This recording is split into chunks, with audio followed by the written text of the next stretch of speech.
Nako po, hindi pa tapos ang mangyayari sa LA Clippers. Bago matapos ang trade deadline, may nangyaring gulo naman sa arena ng Detroit Pistons. Grabing pisikalan to. Hinidlag ba naman ni Jonas Valanciunas si Isaiah Stewart? Naggulat na lang si Nikola Jokic, mga idol. Napaaray ang 7-footer ng Nuggets. Tapatan ng Denver Nuggets versus Detroit Pistons. Kate Cunningham kalaban si Nikola Jokic. May bagong balita, mga idol, bukod kay James Harden na malilipat sa Cleveland Cavaliers. Nag-request rin ng trade si Kawhi Leonard paalis ng LA Clippers. Pero bago natin yung pagpatuloy ang malaking pasabog ng balitang yan, dito muna tayo sa laban. Nagsimula sa unang basket ng bagong all-star ng Pistons na si Jalen Duren. Nang makapag-draw ito ng foul, nasundan niya ni Duncan Robinson ng corner triple. Nikola Jokic, bawi naman siya ng counted and a foul. Pasok ang free throw. Nice putback layup naman ni Duncan Robinson sa play na to. At nanggaling pa rin kay Joker ang basket ng Nuggets. At Duncan Robinson muling kumana ng 3-pointers. First timeout ang Denver sa score na 13-7. Pagtapos ng timeout, Kate Cunningham nakalusot sa depensa ni Murray. Opensa pa rin ng Pistons. Ganda pa ng kanyang pasa to Ausar Thompson with the dunk. Back-to-back assist yan, mga idol. Alley-oop dunk to Jalen Duren. Eto, nice pick and roll. Nabigyan muli ng alley-oop dunk si JD. Mula naman sa assist ni Ausar Thompson. Tambak na sa 12 points ang Nuggets, 23-11.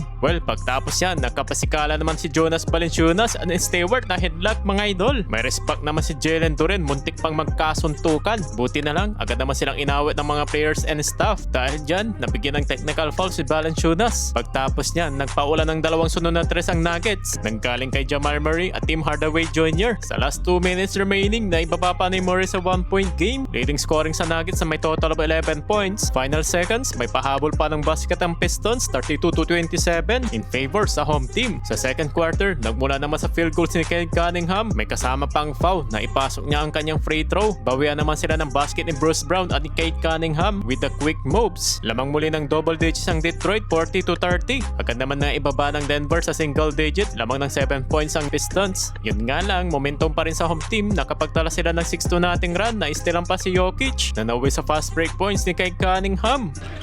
This is gonna stop. Duncan Robinson for three. Back to Ausar. To the basket for a scoop. Eto, Murray to Bruce Brown, wing 3-pointers. Muling bumawi ng field goals ang Nuggets, baba sa single digit. Pero mas better offense pa rin ang pinapakita ng Pistons. Stress ni Duncan Robinson at pull-up jump shot ni Ausar Thompson. Ends up outside and Cade. I did not get to Murray.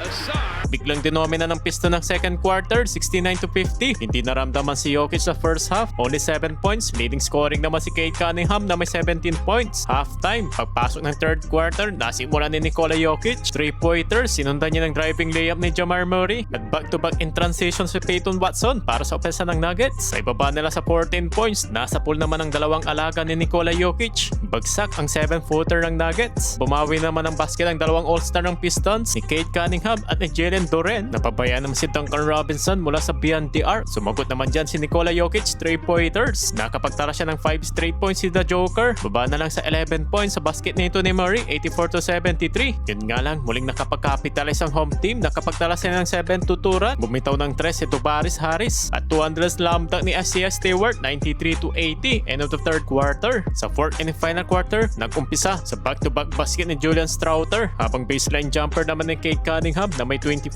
points. 3 points naman pinambawi ni Jokic, may total of 20 points. Kaso nga lang, dalawang beses na turnover ang Nuggets. Nakaramdam ng pagod na si Jokic. Lamang ng 13 points ang Pistons, 102-89. Counted in foul naman dito ni Valanciunas. Hindi nga lang naipasok yung free throws at mukhang momentum pa rin ng Pistons. Sa halfway mark, patuloy pa rin naghahabol ang kalamangan ng Nuggets. At Duncan Robinson, kumana dito ng top of the key 3-pointers. Under naman sa last 3 minutes, hindi pa tapos para dito sa Nuggets. Mukhang kakambak pa sila, mga idol, na ibaba nila sa 2-point game. 112-110, timeout ang Pistons. Pagtapos ng timeout, corner triples naman ni Tobias Harris. At puntos naman ni Jamal Murray para sa Nuggets. Natawagan naman ng Golden si Peyton Watson. Late na yung kanyang block dahil ni-review pa yan ng officials. Samantalang nakapagpasabit naman si Jamal Murray at nabigyan pa ng 3-point play opportunity sa final seconds. Yun nga lang, kinapos na sa dulo ang Nuggets kaya sa huli, panalo pa rin ang Detroit Pistons. Sa likod niya ng 27 points ni Kate Cunningham. At eto, ang balitang Kawhi Leonard. Matutuloy kayang trade na ito papunta sa Detroit Pistons. Kapalit sila Javonte Green, Tobias Harris, Caris LeVert na may kasamang first round at second picks. Kapalit si Kawhi Leonard. Kung sakaling mang matuloy ito, mga idol, mas lalong lalakas ang Pistons at mukhang mag-full rebuild na ang Clippers sa sitwasyon nila ngayon. And looking move on kay Kawhi Leonard.